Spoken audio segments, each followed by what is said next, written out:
స్తోత్రమేసయ్య ప్రియమైన దేవుని బిడ్డలారా, క్రీస్తు నామములో మీ అందరికీ సమాధానము కలుగును గాక. ఆమేన్. ప్రతి దినము దేవుని వాగ్దానం అని ఆత్మీయ చక్కటి కార్యక్రమంలో మిమ్మల్ని ప్రేమపూర్వకంగా ఆహ్వానిస్తూ ఉన్నాను. దేవుని బిడ్డలారా, ఎలా ఉన్నారు? బాగున్నారా? ఉదయాన్నే లేచారా? ప్రార్థన చేసుకున్నారా? వాక్యాన్ని కాసేపు అయినా చదువుకున్నారా? మరి దేవుని కృపను బట్టి మరొక నెలలో ప్రవేశించాం. ఈ దినం 2వ తారీఖులో కూడా మనం ప్రవేశించాం. కేవలం ఇది నా యేసు కృపే అని నేను నమ్ముతున్నాను కనుక ప్రతి ఒక్కరూను ఇది దేవుని కృప కనుకనే ఈ దినాన్ని మనం చూడగలుగుతున్నాం, దేవుని వాగ్దానాన్ని పొందుకోగలుగుతున్నాం. అలాగే దేవునితో నడవాలి. దేవునికి స్తోత్రం, హల్లెలూయా. ఎప్పుడైతే మనం దేవునితో నడుస్తామో దేవుని ప్రతి విషయంలో ఆయనను స్తుతించి ముందుకు సాగుతామో నీకప్పుడే క్షేమము, సమాధానము, మరి ఆశీర్వాదము అని తెలియచేస్తూ ప్రతి దినము దేవుని వాగ్దానం అని ఆత్మీయ చక్కటి కార్యక్రమంలో మరి వాగ్దానాన్ని చదువుకుందని చదువుతున్నాను. యోబు గ్రంథము 5వ అధ్యాయం 9వ వచనం. ఆయన పరిశోధింపజాలని మహాకార్యములను లెక్క లేనని అద్భుత క్రియలను చేయువాడు. దేవునికి స్తోత్రం, హల్లెలూయా. ఇక్కడ ఏమంటున్నాడంటే ఆయన ఎటువంటి వాడంటే ఎవరును పరిశోధింపజాలని, వారి ఊహకు అందని మహాకార్యములు చేయవాడట.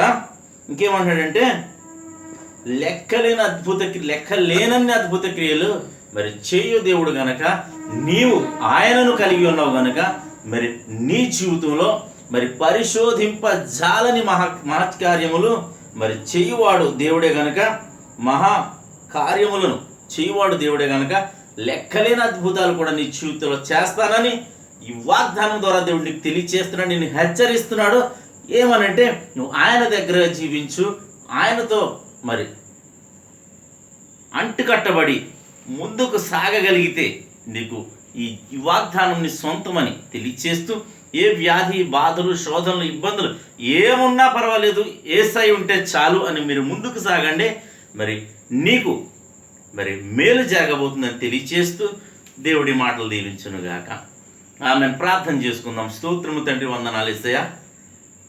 ప్రతి దినము దేవుని వాగ్దానం అని ఆత్మీయ చక్కటి కార్యక్రమంలో మీరు ఇస్తున్న వాగ్దానము తండ్రి, ఆయన లెక్కలేనన్ని అద్భుతములు చేయవాడని, పరిశోధింపజాలని మహాకార్యములు చేయవాడు అని నీ వాగ్దానం ద్వారా మాట్లాడుతున్నావు ప్రభా. ఈ ప్రార్థనలో యూట్యూబ్ ద్వారా కావచ్చు, షేర్ చాట్ ద్వారా కావచ్చు, ఫేస్బుక్ ద్వారా కావచ్చు, అలాగే నా తండ్రి రోడ్డు మార్గంగా వెళ్తూ చదువుతున్నారు వారందరి జీవితాలు ఈ వాగ్దానాన్ని మీరు నెరవేర్చమని ప్రార్థిస్తున్నాను.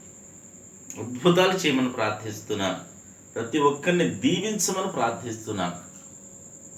అలాగే ప్రభా, రోగులుంటే స్వస్థపరచమని ప్రార్థిస్తున్నాను. అలాగే ప్రభా, కాల మార్పిడికి అనుగుణంగా నేను అనేకమైన వ్యాధులు ప్రబలుతూ ఉన్నాయి తండ్రి. ప్రతి ఒక్కరిని కరుణించి కృప చూపించమని ప్రార్థిస్తున్నాను తండ్రి.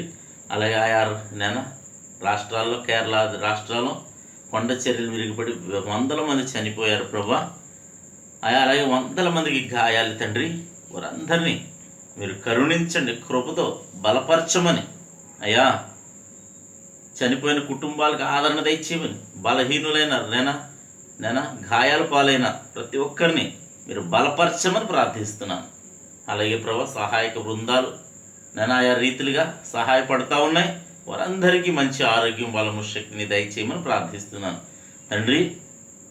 ఇంకా ఆయా వ్యాధులతో, బాధలతో, రోగాలతో మరణ పడకల మీద ఉన్న బిడ్డల్ని కూడా మీరు జ్ఞాపకం చేసుకుని వారందరినీ కూడా కరుణించమని ప్రార్థిస్తున్నాను.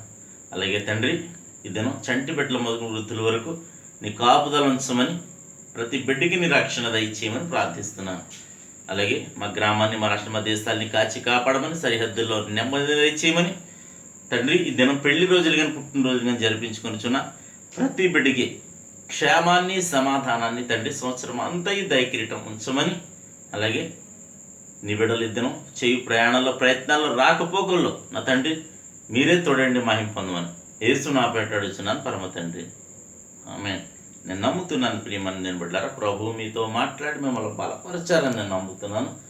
వీడియోని లైక్ చేయండి, షేర్ చేయండి, ఛానల్ సబ్స్క్రైబ్ చేసుకొని మీ ప్రార్థన అవసరతలు కామెంట్ రూపంలో తెలియచేయండి. దేవుడు నిన్ను కుటుంబాన్ని దీవించును గాక. ఆమేన్.